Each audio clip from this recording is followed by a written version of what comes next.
du mystère.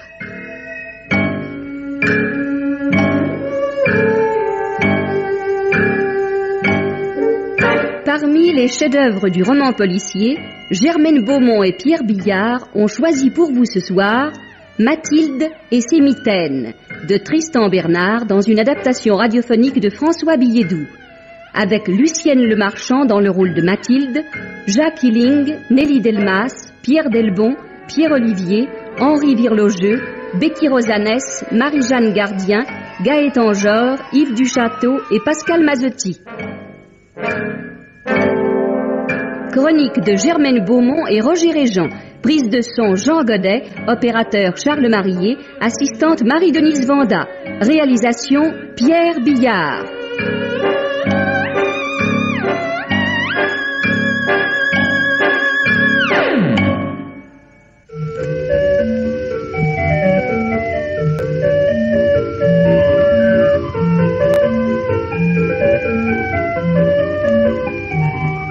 Chapitre 1er, où l'on voit comment, vers l'année 1920, à Paris, un jeune provincial, étudiant en droit, s'appelant Firmin Remongel, fit appel par amour à un ami de son père, inspecteur de la sûreté, monsieur Gourgeot, pour éclaircir bien des mystères, et ce qui s'ensuivit.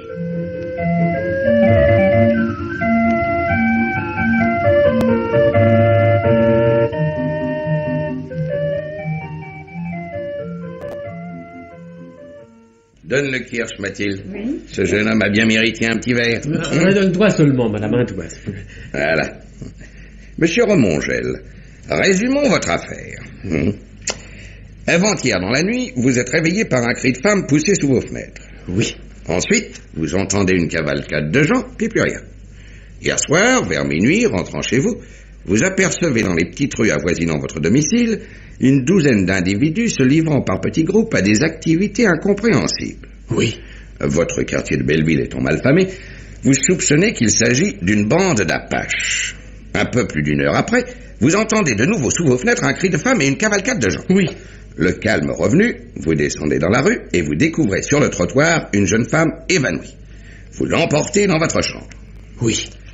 Vous apprenez que cette personne s'appelle Rose, vous jugez qu'elle a de bonnes manières et de l'élégance, et tout en lui portant vos soins, vous vous étonnez de la blessure en croix qui marque son épaule. Oui. Oui, c'est en effet une blessure coutumière dans la pègre.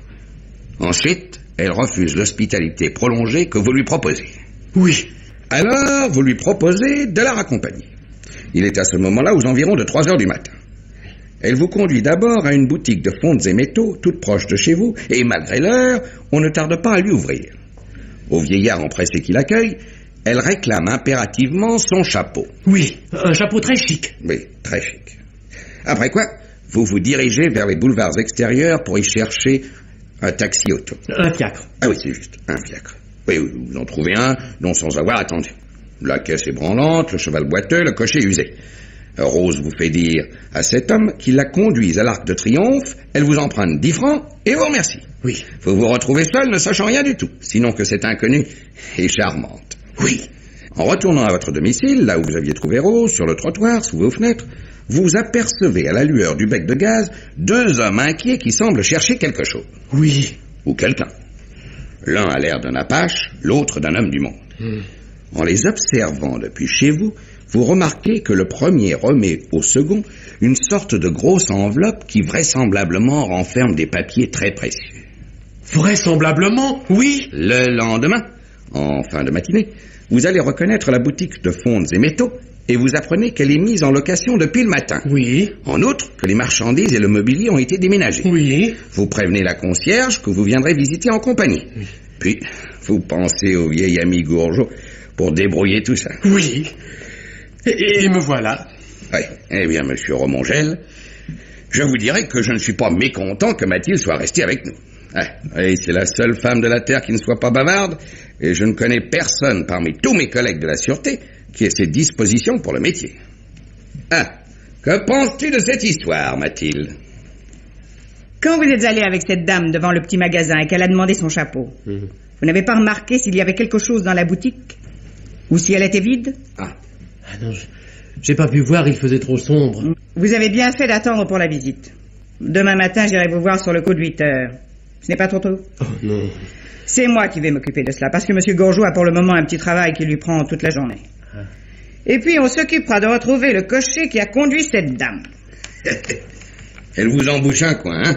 Pesez-vous donc, M. Gourgeot. Oh. Mais je vous demande pardon, M. Remongel. Vous allez avoir des frais. Il ne faudrait pas que ça vous entraîne trop loin. Oh non, j'ai de l'argent de côté. Puis indépendamment de ce que m'envoie mon père, j'ai à moi un certain nombre de titres qui me viennent de mon grand-père maternel. Je vous demande pardon, je sais que vous avez de quoi.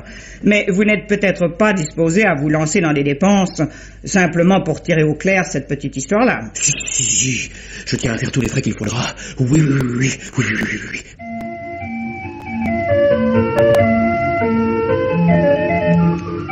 Chapitre 2e, où l'on suit Mathilde et Firmin dans leur visite de la boutique de fontes et métaux et où la digne épouse de l'inspecteur Gourgeot montre qu'elle a du flair.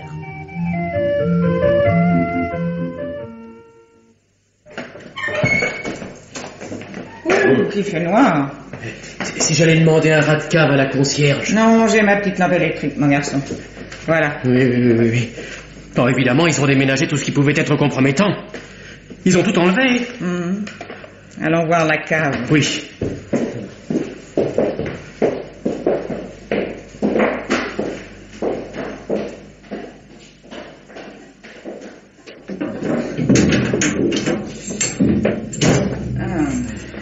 Ils n'ont peut-être pas tout enlevé. Vous sentez rien? Si, il me semble que ça sent le phénol. Avez-vous un couteau? Et ce sera un peu long, mais on n'a pas le choix. J'ai un canif. Et qu'est-ce que vous faites par terre? Merci. Tenez la lampe. Oui. Maintenant, il va falloir gratter. Heureusement, la terre est fraîche. Il ne paraît pas qu'ils aient creusé bien profond. Voulez-vous que je vous aide? Non.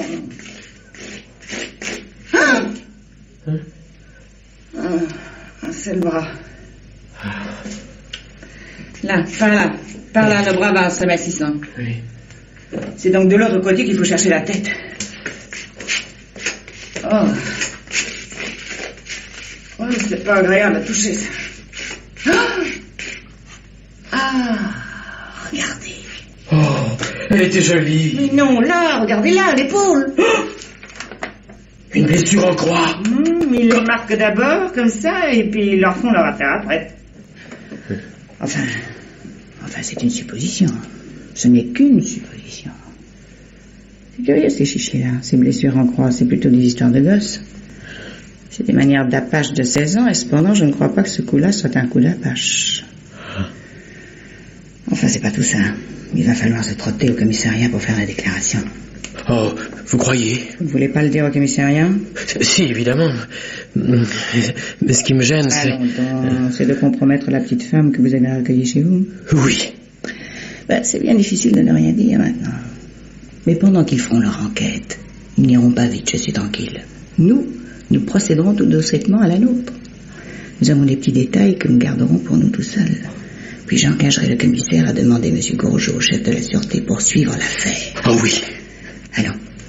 La lumière faiblit. Nous en avons juste assez pour remonter. Avancez donc. Oui.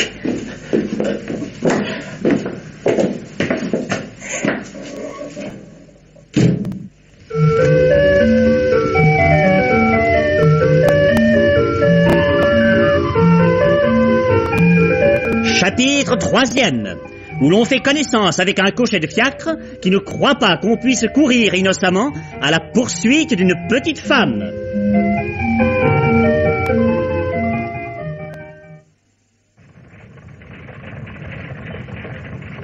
Alors, monsieur Remongel. Mais voilà qui ressemble bien à la voiture de l'autre soir. Et autant qu'il m'en souvient, elle n'avait pas de taximètre non plus. Oui, c'est une de ces voitures sans compteur et sans pneus qui font le service des gares. Oui. Eh ben, on trouve difficilement à qui parler ici. Ah, tenez. Voilà le vieux que j'ai aperçu ce matin en venant me renseigner. C'est bien lui. C'est bien vous qui, avant-hier soir, avez chargé un client? Une jeune dame, sur le coup de 3 heures du matin. Au coin du boulevard extérieur et de la rue Oberkampf. Oui. Une dame qui vous a demandé de la conduire dans le quartier de l'Étoile. Et qui vous a donné 10 francs. Oui. J'étais avec elle, si vous voulez vous rappeler. Monsieur qui est là tient énormément à retrouver la petite femme que vous avez conduite. Oui. Il y a une pièce de 20 francs à gagner pour vous. Oui. Oh, c'est pas des affaires qui me plaisent, moi, ça. Y a-t-il rien d'autre là-dessous qu'une histoire de poule? Puisqu'on vous affirme que c'est simplement pour retrouver la petite femme. Oui, Oui, mais c'est qu'il est tantôt 1h, puis il y a un train à 2 heures à la gare d'Austerlitz. C'est le temps d'y aller, de pas se trouver en trop mauvaise place pour l'arrivée du train. On vous donnera 40 sous de plus. C'est ce que vous gagnerez à aller à la gare. Oh, il s'entend à traire la vache, ce vieux-là. Oh non, et puis, reprenez votre pièce. Mais non, allons. C'est pour rire ce que dit madame. Dites-nous un peu, où vous avez conduit cette jeune femme? Ma foi. On est donc allé du côté de l'Arc de Triomphe, puisque cette personne avait dit de l'emmener là. Quoi. On n'allait pas vite, rapport à la boiterie de ma bête. Puis en arrivant au boulevard des Batignolles, j'entends cette petite dame-là qui se penche à la portière. Cochez, elle me dit, vous irez pas jusqu'à l'Étoile. Vous m'arrêterez, boulevard de Courcelles, Oui. Attends, je me rappelle plus le numéro, mais je le trouverai à la maison, vous inquiétez pas. 50 pas avant d'y être, voilà qu'elle m'appelle encore un coup. Cochet qu'elle fait. M'arrêtez pas où je vous ai dit, allez plus loin. Je sais pas si c'est une idée, mais il me semblait qu'elle parlait en soufflant. Oui, comme si elle avait peur. Moi, j'ai rien dit, mais en passant devant le numéro qu'elle avait dit d'abord, je vois 3 personnes qui étaient devant la porte. 2 messieurs assez grands, et puis une dame qui paraissait plus grande encore que les messieurs. Alors, je continue, et puis tout au commencement de l'avenue Hoche, elle me tape au carreau. Alors, ma foi, moi, je me suis arrêté. Elle est descendue, elle m'a remis les 10 francs qui étaient convenus. Puis sur le trottoir, elle avait l'air toute perdue. Je me dis à un moment, là, la cause pas rentrer à cause peut-être ben des personnes qui sont devant la maison. Puis, ma foi, ensuite, je me suis dit que ça me regardait pas du tout. Puis on va prendre votre voiture au tarif. Vous nous conduirez jusqu'au boulevard de Courcelles pour nous faire voir cette maison. Oui. En passant devant, vous la montrerez, sans trop avoir l'air, du bout de votre fouet.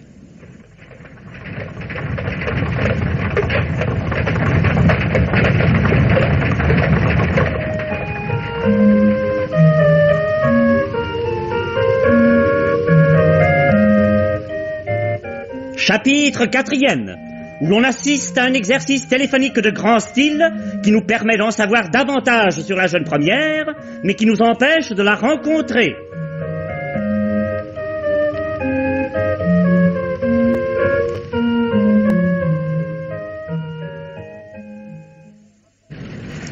Entrons là, il y a le téléphone. On va pouvoir parler au concierge de la belle maison qu'on vient de nous montrer. Et comme ça, si on ne réussit pas, comme il n'aura pas vu notre tête, on ne sera pas brûlé dans la maison et on pourra essayer quelque chose d'autre. On va se servir de leur appareil à ces bonnes gens du café. Venez donc avec moi, monsieur Romongel. Je vous suis.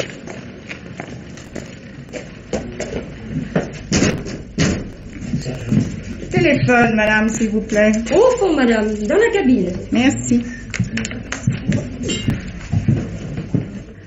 Prenez l'autre récepteur. Attention. Allô, madame la concierge? Oui, c'est bien moi. On vous parle des magasins du printemps. C'est une personne du bureau des objets perdus qui est à l'appareil. On a perdu un petit sac en or qui doit appartenir à une de vos locataires. Vous m'entendez bien? Oui, très bien. Comment s'appelle cette dame? C'est précisément ce que nous voulons savoir. Un de nos inspecteurs a vu tomber le petit sac des mains d'une dame. Il s'est précipité à la suite de cette personne, mais il a été séparé d'elle par la foule. Devant la porte, le chasseur à qui il a donné le signalement de cette dame lui a dit qu'elle était montée dans un taxi auto en donnant l'adresse de chez vous. Une autre dame qui était avec elle lui a dit « Tu rentres déjà, Rose ?» C'est comme ça que nous avons su qu'elle s'appelait Rose et qu'elle habitait dans votre maison. Alors nous voudrions savoir son nom pour lui envoyer son sac. C'est que je ne vois pas qui s'appelle Rose dans la maison. Je connais pas le nom de toutes les dames. Mais si vous voulez, je vais m'informer et je vous donnerai un coup de téléphone. Non, parce que notre bureau va fermer. Mais on passera chez vous tout à l'heure et vous pourrez dire le nom à la personne qui viendra. Ah, attendez. C'est peut-être pas la peine de vous déranger. Voilà une femme de chambre de la maison qui passe. J'attends. Pourvu qu'on ne coupe pas. Il n'aurait qu'à demander le printemps. Allô? On parle. Oui. Allô, vous êtes toujours là, mademoiselle du printemps? C'est la concierge. Bon, parlez. Eh ben, il y a une personne qui s'appelle Rose au premier étage. Ah. C'est la belle-sœur de monsieur le comte de Félicia. C'est une dame veuve, la sœur de madame la comtesse. Elle s'appelle Madame Asquien. Comment? C'est par une H que ça commence. H-A-S-Q-U-I-E-N. Oui. Ah, attendez. Qu'est-ce que vous dites, mademoiselle Mélanie? Ah, bon. Mademoiselle du Printemps. Oui? D'après ce que me dit cette demoiselle qui me cause, ça peut pas être cette dame qui a perdu son sac. Elle est pas sortie de la journée d'hier. Il paraît qu'elle est malade. Et qu'il est même venu des médecins ce matin pour une consultation, ce qui s'appelle. Allons, bon. C'est que c'était notre dame. Ah, attendez, madame la concierge. Oui? C'est moi qui vous prie d'attendre un peu. Oui. Madame la concierge, c'est moi, du Printemps. On m'avertit à l'instant que le sac vient d'être réclamé. Ah bon? Oui, c'est une autre dame. Ah. Le chasseur avait mal compris le signalement. Oui. Au revoir, madame. Au revoir. Et toutes mes excuses pour vous avoir dérangé. Oh, de rien, madame, il n'y a aucun dérangement. Ben, jamais mieux liquider cette histoire du sac perdu. Autrement, cette brave concierge se serait cru obligée de faire une enquête dans la maison. Maintenant, il ne s'agit plus que de trouver un plan pour compléter mes renseignements. Eh ben, dites donc, je l'ai vue, la petite dame. La petite dame. Eh oui, elle n'est pas bien portante, la pauvre. Comment le savez-vous? Oh ben, c'est pas malin, ça.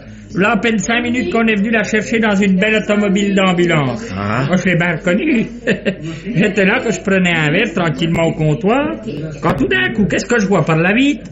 Une automobile d'ambulance que s'arrête justement devant le numéro en question. C'est vraiment pas de veine. C'est sûrement pendant le coup de téléphone. Et cette pauvre concierge elle-même n'y a vu du feu. Vous n'avez pas pu savoir où se trouvait cette maison de santé où l'on a probablement conduit cette dame? Mais j'ai le nom de la rue et puis le numéro. Oui, c'est à Neuilly. 211 boulevard du Château. 211 boulevard Oui, du Château. 211 boulevard du Château. Montez dans ma voiture, moi je vous y mets dans 5 minutes. Puis ça vaut ben un bon pourboire, ça. J'ai fait parler le chauffeur de l'auto. C'est lui qui m'a donné l'adresse. Oui. Comment était la jeune dame? Est-ce qu'elle vous a paru très malade? Oh, ma foi, très malade, c'est pas le mot. Elle marchait bien toute seule pourtant, mais quant à dire qu'elle n'était pas là, ça, elle l'était, hein. Ah. C'est une personne que doit souffrir des nerfs, ça. Bon, alors, on embarque pour Neuilly? Non, non, nous ne pouvons pas y aller maintenant. Ben, où donc faut vous conduire alors, messieurs, dames? Nous restons dans le quartier. Oh, bon, oh, ben, ma foi, puisque c'est comme ça. Ça, non, hein. Avant d'aller à la maison de santé, je voudrais bien rendre une visite à cette brave concierge. Nous allons aller lui acheter un morceau de tapis. Oui, j'ai mon plan. Prenons un taxi auto. Oh, je vous fais bien des frais. Laissez donc.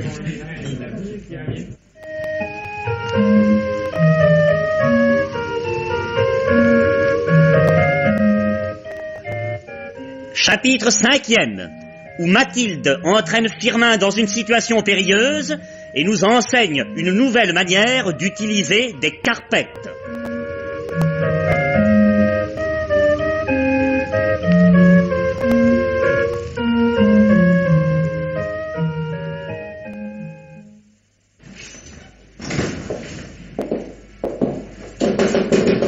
Madame la concierge?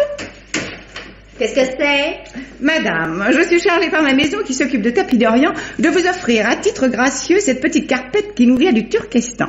Il faut vous dire que nous nous sommes procurés les adresses d'un certain nombre de maisons et que nous avons mis de côté un lot de nos plus jolies carpettes que nous offrons à mesdames les concierges qui veulent bien nous dire en échange quels sont ceux de leurs locataires qui sont susceptibles de s'intéresser à nos articles d'Orient. Vous voyez? Ça fait très bien dans votre loge. Oui. C'est entièrement gratuit et ça ne vous engage absolument à rien. Mais qu'est-ce que vous voulez que je vous dise? Dites-nous si nous avons des chances de placer de nos articles dans votre maison. On nous a d'ailleurs indiqué le nom d'une personne. Est-ce que ce n'est pas ici qu'habite le comte de Félicia? Oui, c'est ici même, au premier. Eh bien, nous allons y monter. Ah, c'est que vous ne trouverez aucun des maîtres en ce moment. Monsieur le comte est en voyage depuis 15 jours. Tant qu'à madame, elle est allée dans une maison de santé pour conduire sa sœur. Mais je sais cela, mais la personne qui nous a envoyé nous a dit que madame la comtesse rentrerait le plus tôt possible, aussitôt que sa sœur serait installée là-bas. Eh ben alors vous n'avez qu'à monter. Vous trouverez les domestiques en attendant les maîtres. Merci beaucoup.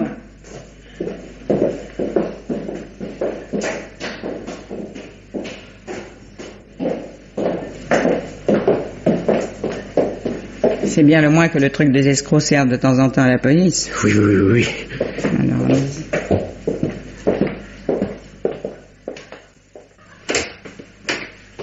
Vous désirez? Madame de Percieux a eu la bonté de nous recommander à Madame la Comtesse de Félicia. Nous savons que Madame la Comtesse est sortie, mais aussi qu'elle doit rentrer de bonne heure. Ce n'est pas ce qu'a dit Madame. Mais c'est ce qu'elle a téléphoné devant nous à Madame de Percieux. Elle a dit que nous l'attendions un peu. C'est bien. Vous voudrez bien attendre dans ce salon. Merci.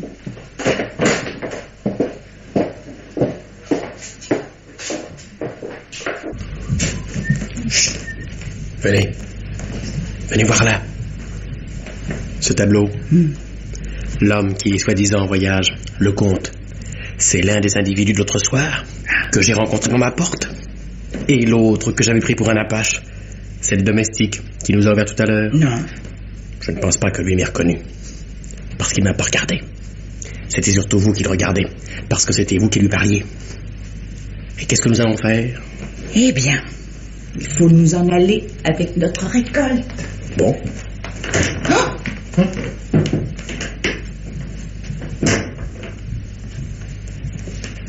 On n'est peut-être pas encore parti. Il vaut mieux rester dans cette pièce et même à tout hasard nous rapprocher un peu de ces fenêtres qui donnent sur le boulevard.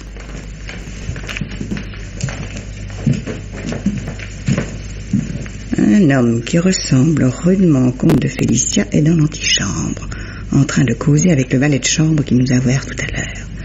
La concierge croit le comte en voyage. Pour qui est-il absent? Ces gens-là doivent être sur le qui-vive. Ils ne coupent pas, je le crains, dans notre histoire d'articles orientaux. Pour le moment, il s'agirait de se trotter. Ce ne sera peut-être pas commode.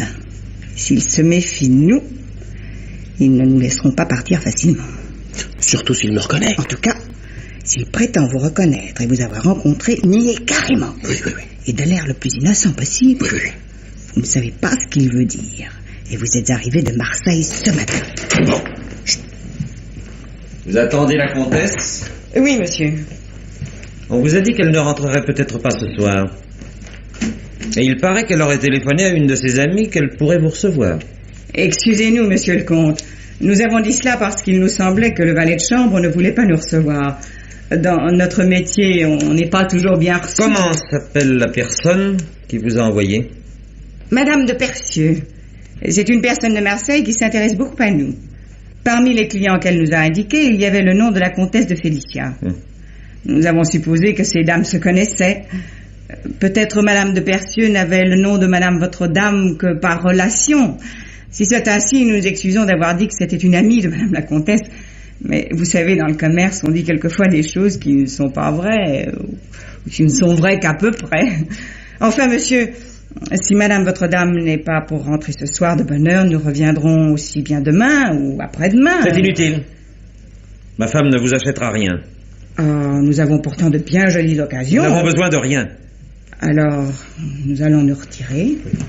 Monsieur, attendez donc. Oui. Est-ce que vous n'habitez pas du côté de Belleville? Au coin de la rue Pellepot? Ah, non, je suis arrivé ce matin de Marseille. Mais si, c'est nuit!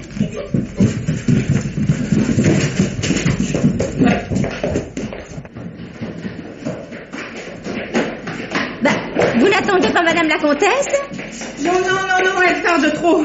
Savez-vous si monsieur le comte doit rentrer bientôt? Ah j'ai aucune idée. Il n'est pas rentré cet après-midi? Ah, pour sûr que non, je l'aurais vu passer. J'ai pas bougé de ma loge. Au revoir et merci madame, au revoir.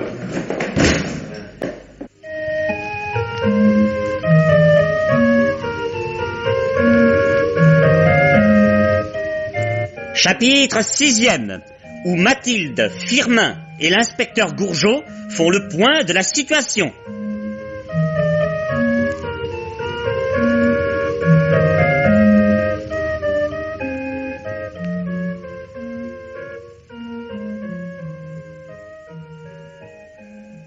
Ah, on va donc travailler ensemble, Mathilde. Oh, mais ça ne va pas se passer à la douce avec moi, hein. Il va falloir trimer. Voyons, où en sommes-nous?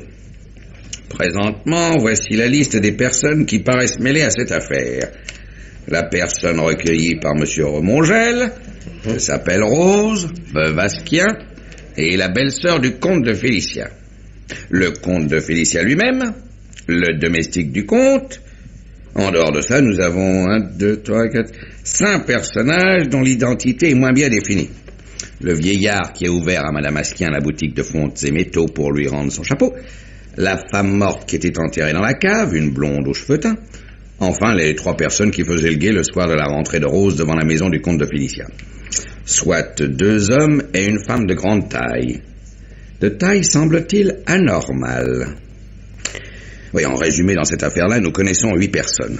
Nous savons que 3 d'entre elles habitent boulevard de Courcelles, dans une maison que nous connaissons, et nous savons que la bande se réunissait dans la petite boutique de fontes et métaux. Et je connais maintenant la nature des objets, ou tout au moins d'une partie, qui ont été déménagés du magasin. Ah.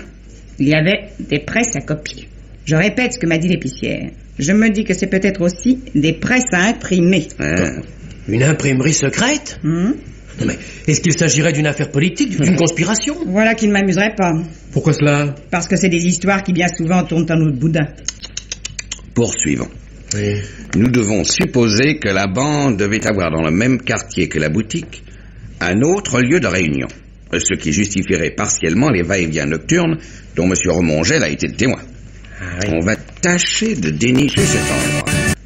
Demain, M. Remongel, j'irai vous prendre à votre hôtel. Non, il va passer la nuit ici. Mais non. Mais si. Ma femme a une excellente idée, comme ça lui arrive de temps en temps. Oh. Demain donc, on va se mettre en campagne. Je suis sûr que Mathilde sait où elle doit aller. S'occuper de la maison de santé. Et savez-vous, Monsieur Gourgeot, comment je m'y prendrais? Tu iras voir à la première heure Madame Ottet, une infirmière de nos amis, Monsieur Remongel. Ah. Ce n'est pas ça, Mathilde, ton idée? Mais si que c'est ça. Madame Gourgeot disait tout à l'heure qu'à son avis, il ne s'agissait pas d'une conspiration politique. Oh, je ne le crois pas non plus. Moi, je m'étais dit qu'il pouvait y avoir là-dessous une histoire de messe noire, de satanisme, de mystérieuse débauche. Oui. Ces réunions d'hommes et de femmes qui appartiennent à des classes sociales différentes. Oui, ces blessures en croix sur l'épaule de ces femmes. Oui, mais ça ne me fait pas l'effet d'être quelque chose dans ce goût-là. Ah non? Je compte bien que nous allons nous trouver en présence de vrais voleurs et de vrais assassins qui volent et qui tuent pour de l'argent. Du criminel franc. Il n'y a pas d'apache non plus là-dedans. Ces blessures en croix, c'est des histoires pour frapper l'imagination des femmes qui font partie de la bande. Il n'est pas absolument sûr qu'elles soient des complices. Oh, je ne le crois pas, non. Je ne le crois pas non plus. Mais peut-être pas pour les mêmes raisons. Je vais me coucher, Monsieur Gourgeot. Je ne vais pas rater mon infirmière demain. Il y aura une tasse de chocolat pour vous, Monsieur Remongel, sur le fourneau de la cuisine. Oh, non, mais non. Mais si. Bon.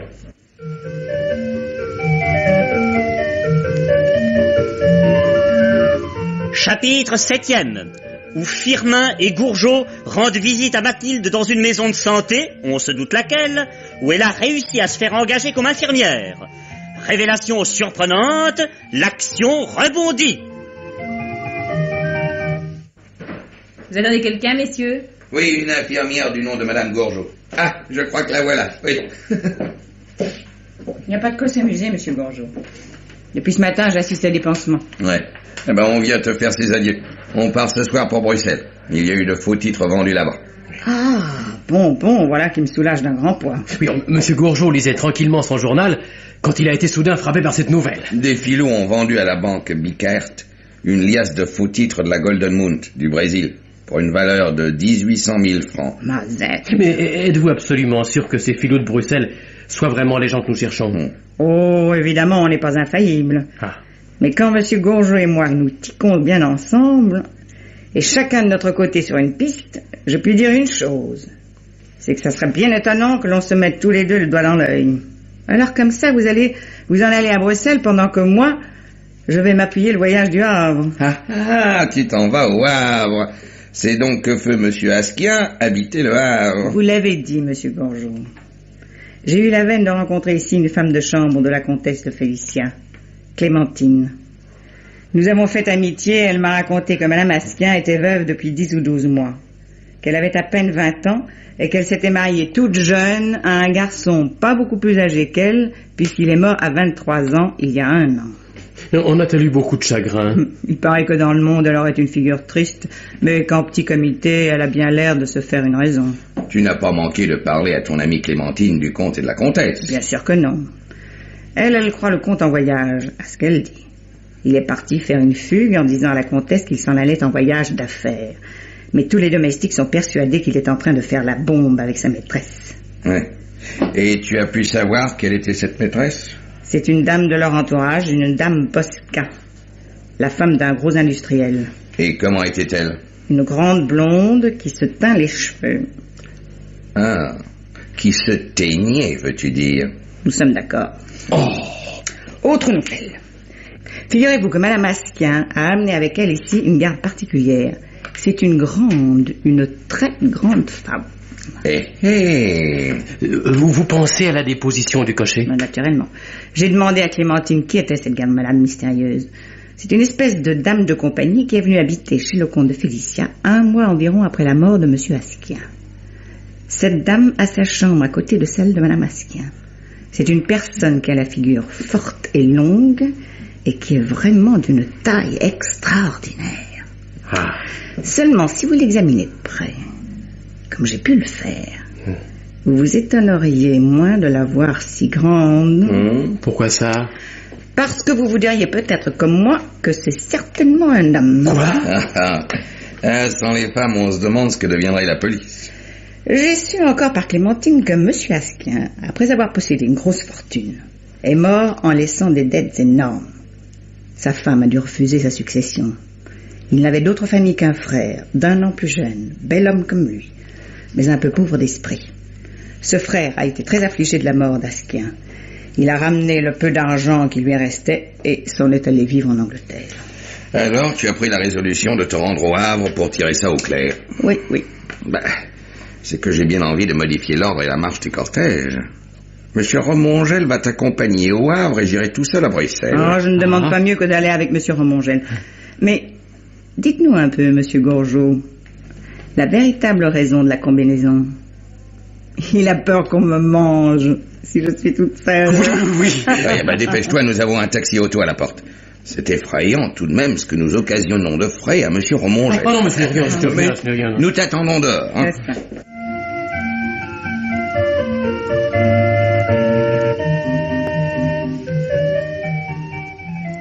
Chapitre 8e, où l'on voit comment, sous prétexte d'acheter la propriété de Monsieur Asquin, située dans les environs du Havre, Mathilde perd son temps à bavarder avec une paysanne, en mangeant du fromage et en buvant du cidre.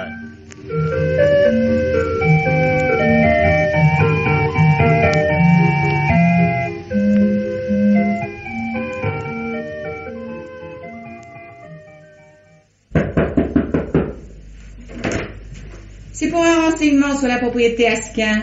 Oui. Nous sommes arrivés, monsieur et moi, par le train de ce soir et nous ne désirons pas visiter avant demain. Oui, c'est pour un acheteur, un monsieur de Paris, qui c'est là, et qui vous demanderait de bien vouloir servir de gardien s'il fait l'affaire. Oui. Il n'y aurait pas moyen de boire un verre de cidre et de manger un morceau de fromage? Non, ma foi, c'est qu'il est bien tard, et puis le cidre est bien léger, et puis le fromage est pas fameux. C'est bon pour les gens d'ici, hein. Quand on a faim, on n'est pas difficile. Alors vous allez bien vous asseoir. Merci. Bougez pas la mère, bougez donc pas. C'est votre mère qui était en service chez monsieur Asquin? Ah, vous connaissez la famille Asquin? Nous avons des amis qui les connaissent très bien. Eh bien, ma mère a élevé les 2 fils. Ah, mon Dieu, mais quelle misère. Robert s'est jamais entendu avec Arthur. Quelques jours avant sa mort seulement, Robert a fait venir son jeune frère pour se réconcilier.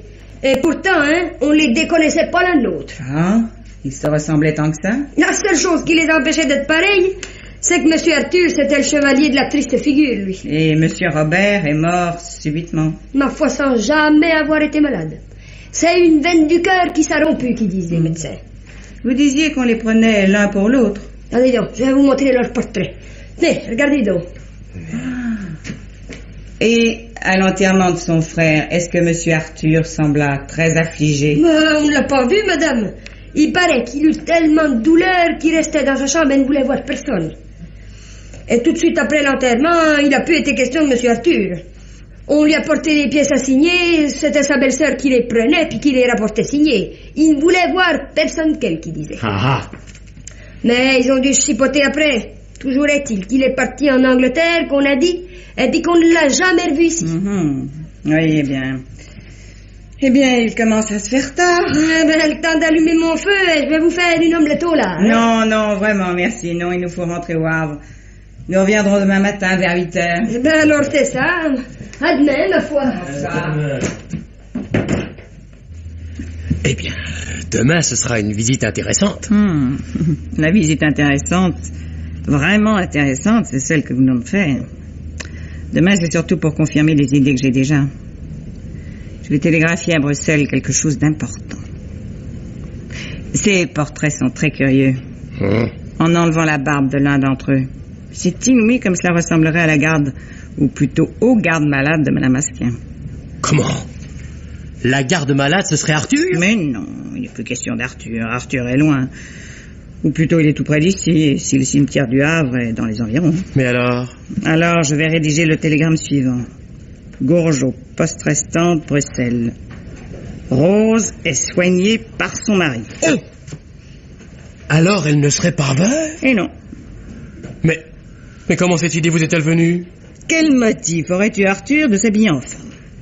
Supposez maintenant que c'est Robert, et vous verrez que tout s'arrange bien. Robert a fait de mauvaises affaires. Il est dans une situation dont il ne peut pas sortir. C'est un scandale qui va éclater. S'il meurt, toutes les difficultés s'envolent. Mais il ne songe pas du tout à se suicider.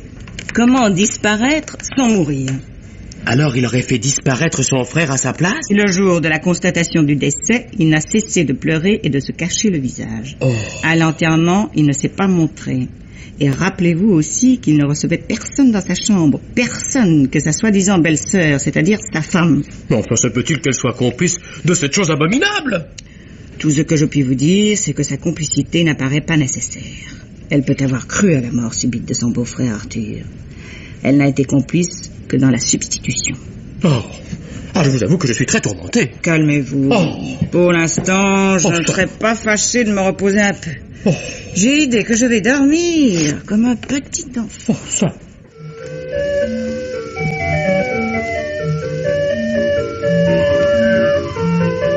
Chapitre 9e, qui nous ramène de Bruxelles l'inspecteur Gourgeot et des informations bien utiles.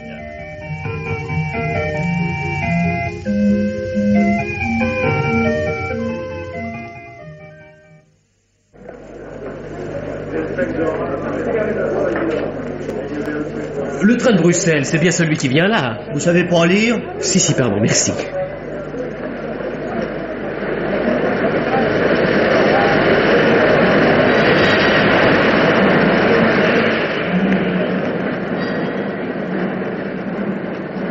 Alors, comment va, monsieur Romongel? Oh, monsieur Gourgeot, je ne vous avais pas vu arriver. Y a-t-il longtemps que vous êtes revenu du Havre? Depuis 4 heures. Madame Gourgeot est retournée à la maison de santé. Si j'ai bien compris le sens du télégramme de notre amie Mathilde, Robert Asquin ne serait pas mort. Non. Y a pas à dire, ce monsieur-là, c'est quelqu'un d'attaque. Cette façon de se mettre en femme, ce qu'il a fait au Havre, et surtout son dernier coup de Bruxelles. Il a repris la peau de son frère Arthur pour aller estamper les gens. Mais comment cette idée des titres a-t-elle pu lui venir? Parce que très probablement Arthur Asquin possédait des titres de la Golden Mount. Robert Asquin devait en avoir conservé quelques-uns qui lui ont servi de modèle pour en fabriquer des faux. Et pour les vendre, il a joué sur la confiance que les amis bruxellois faisaient à son frère. Les anciens amis d'Arthur qu'il avait connu malade se sont montrés ravis même de le trouver changé. Ils ignoraient qu'il s'était changé en Robert. Vous êtes un peu étonnant, monsieur Gourgeot. Mais ce qui m'a stupéfié le plus, c'est quand vous avez eu hier l'idée brusque, en lisant votre journal, qu'il y avait quelque chose d'intéressant à la page de la dernière heure. Alors ça, c'est un peu du génie, Non. Dites-vous bien que ce qu'il y a de moins admirable chez les détectives, c'est ce qu'ils font d'inexplicable.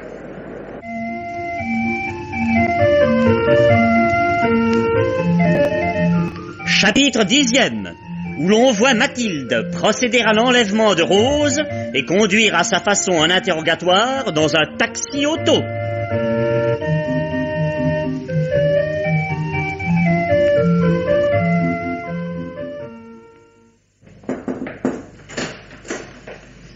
Qu'est-ce que c'est? C'est une commission très pressante pour vous, madame.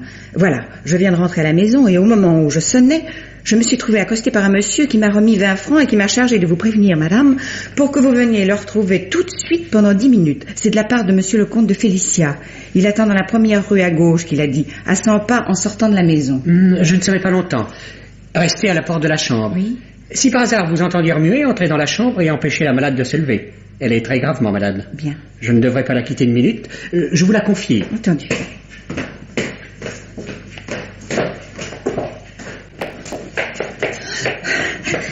Levez-vous vite, il n'y a pas de temps à perdre. Mais si, levez-vous vite et venez avec moi. Non. Mais je suis une amie. Je viens de la part du jeune homme qui vous a recueilli l'autre soir. Là, vite, ce manteau. Oui, jouez-vous bien. Les bottines maintenant. Dépêchez-vous, je vous en prie. Mais je ne sais pas où sont mes bas. Mettez vos bottines sans vos bas. Là, suivez-moi vite.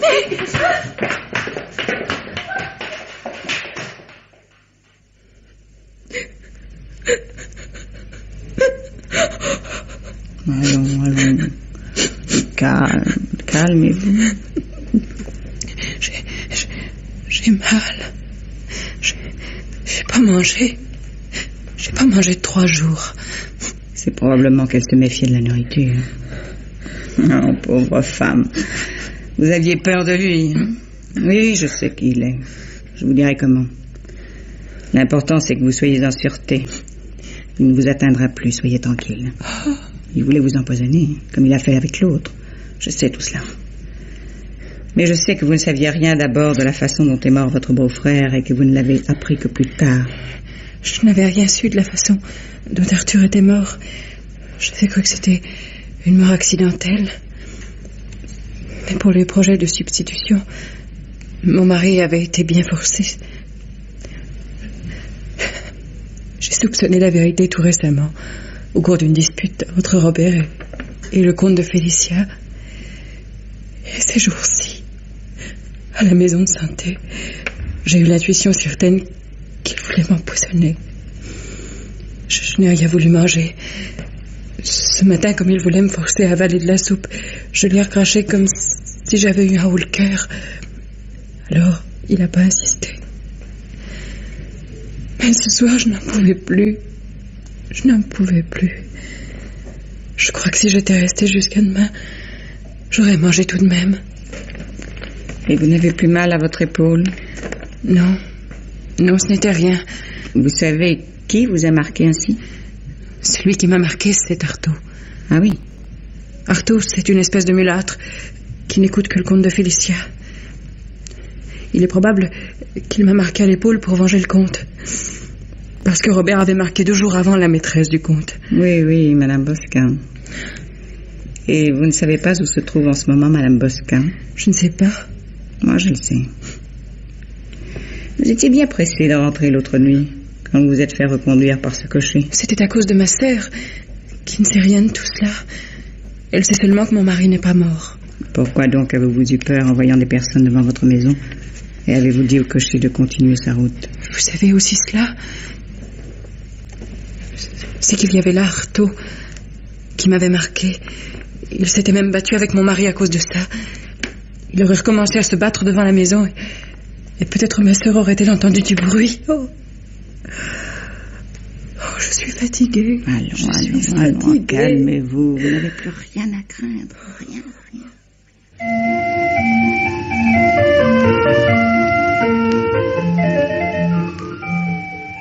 Chapitre 11e, où l'on voit comment, après avoir veillé sur le sommeil de sa bien-aimée, Firmin, profitant de l'absence des Gourgeot, se livre à son instinct.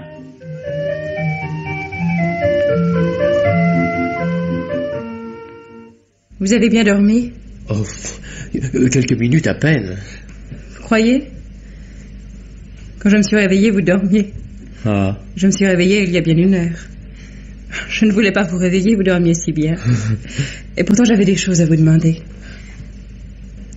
Ces gens chez qui nous sommes, ce n'est pas des gens de la police?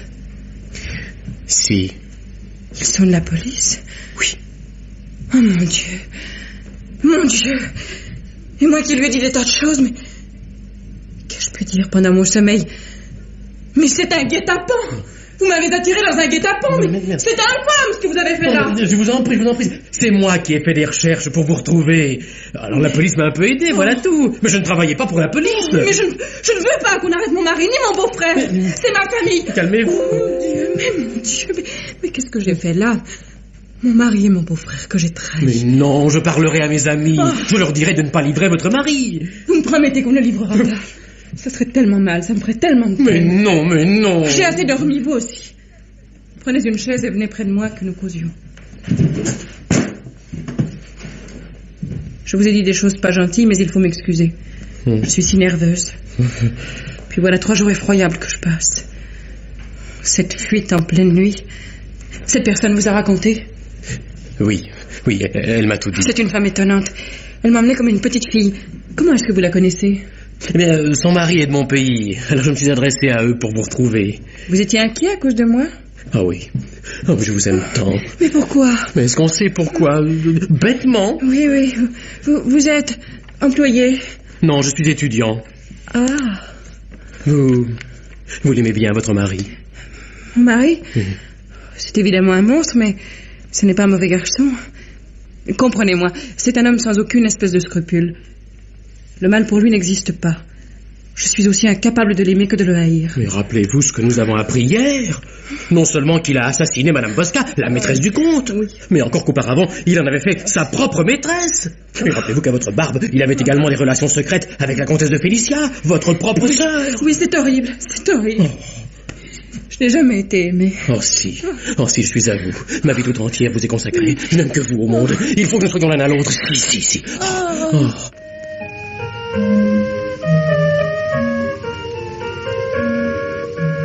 Chapitre 12e, où l'on assiste, non sans émotion, au dernier acte de la lutte contre les malfaiteurs, mené de main de maître par Mathilde et l'inspecteur Gourgeot, ne formant à eux deux qu'un seul être. Ce jour-là, Gourgeot, ayant découvert le second lieu de réunion de la bande, avait dit: Maintenant, il va falloir agir un peu brutalement. Les enquêtes, les allées et venues, le travail de demoiselle, enfin, ça n'a plus de raison d'être. Tu n'aimes pas ça, hein, petite sucrée? Si vous me laissez venir avec vous, vous savez bien que je n'aurai peur de rien. Et Mathilde, juste avant que son mari et elle s'introduisent subrepticement dans le repère des malfaiteurs, dit simplement à Gourgeot: Embrasse-moi. La tutoyant par exception. Puis, ils entrèrent.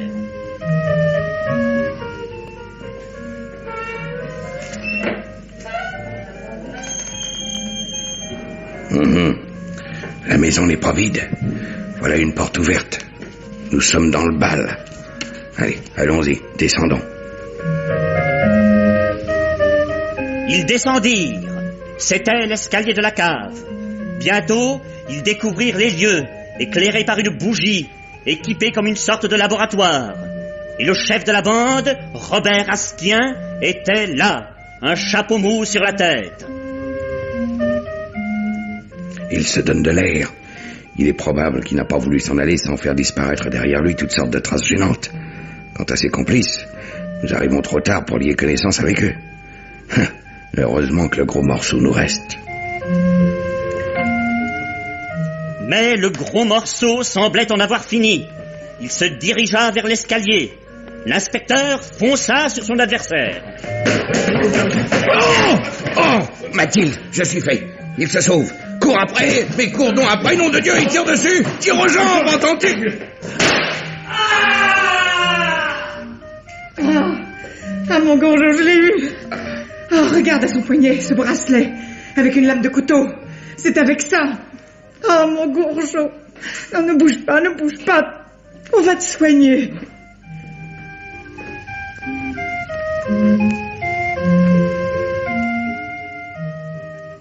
Chapitre 13 et dernier, où Mathilde accorde à Firmin un douloureux entretien dans la salle d'attente de l'hôpital Tenon.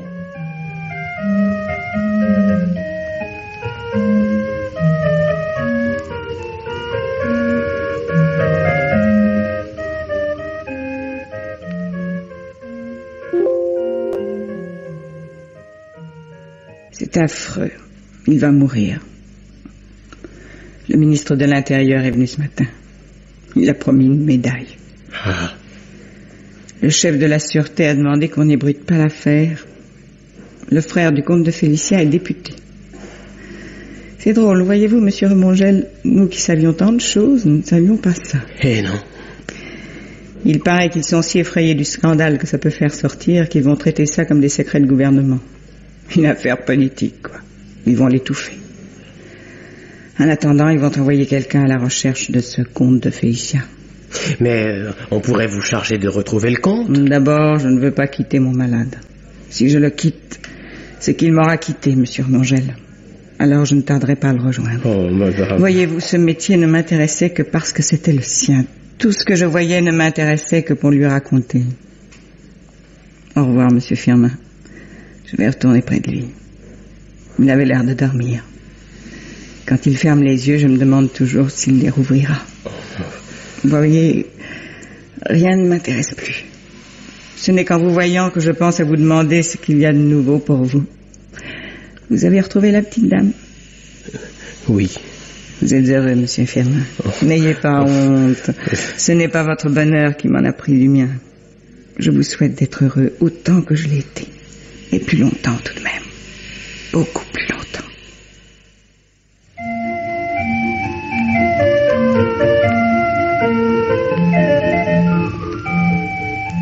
Épilogue, où l'on se contentera d'apprendre que l'inspecteur Gourgeot, remis de son aventure, a eu droit à un congé payé d'1 an et à la médaille promise. Quant à Rose et Firmin, ils filent le parfait amour légal. Rose n'a pas essayé d'oublier les effroyables événements de sa vie, mais elle y a parfaitement réussi. Et Mathilde, eh bien, elle est revenue à ses mitaines. Ah, mais qu'est-ce que c'est justement cette histoire de mitaines? Ah, ça, Tristan Bernard ne nous l'a pas dit.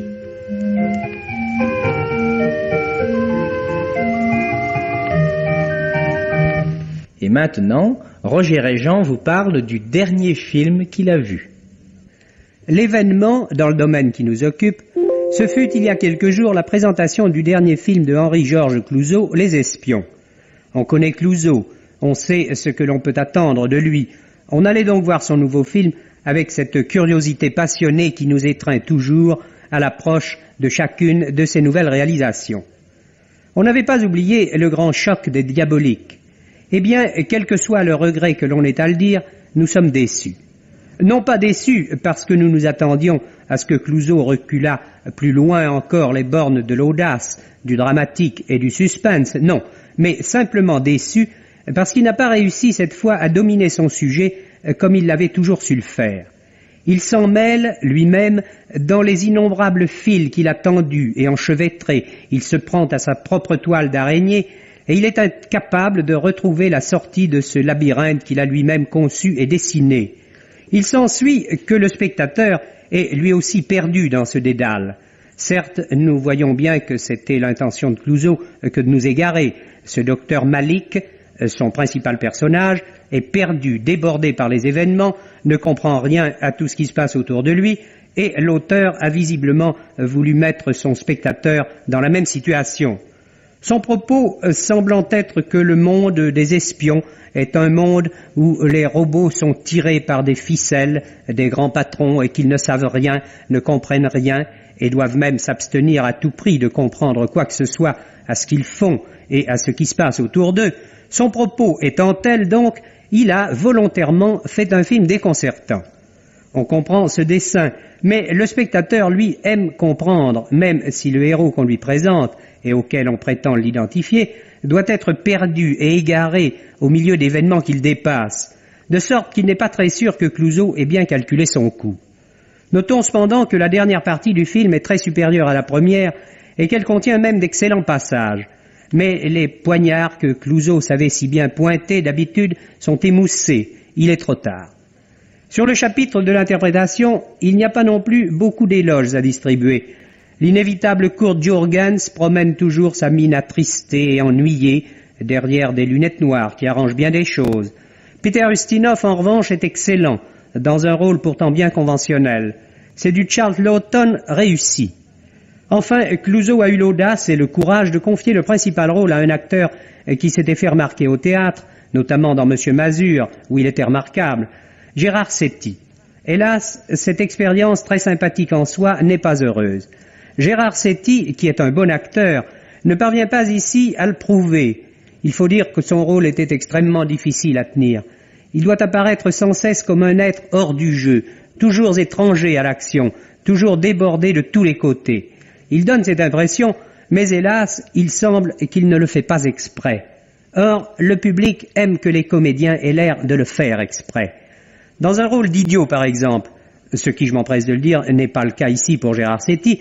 Dans un rôle d'idiot, le public aime que le comédien qu'il joue prenne très bien l'air idiot, mais n'ait pas l'air de l'être réellement.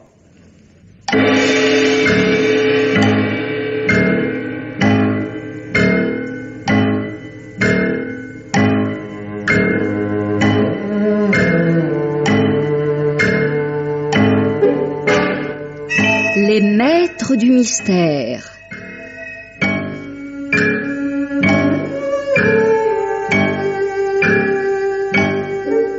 Parmi les chefs-d'œuvre du roman policier, Germaine Beaumont et Pierre Billard ont choisi pour vous ce soir Mathilde et ses mitaines de Tristan Bernard dans une adaptation radiophonique de François Billedou, avec Lucienne Lemarchand dans le rôle de Mathilde, Jacques Hilling, Nelly Delmas, Pierre Delbon, Pierre Olivier, Henri Virlogeux, Becky Rosanès, Marie-Jeanne Gardien, Gaëtan Jor, Yves Duchâteau et Pascal Mazotti.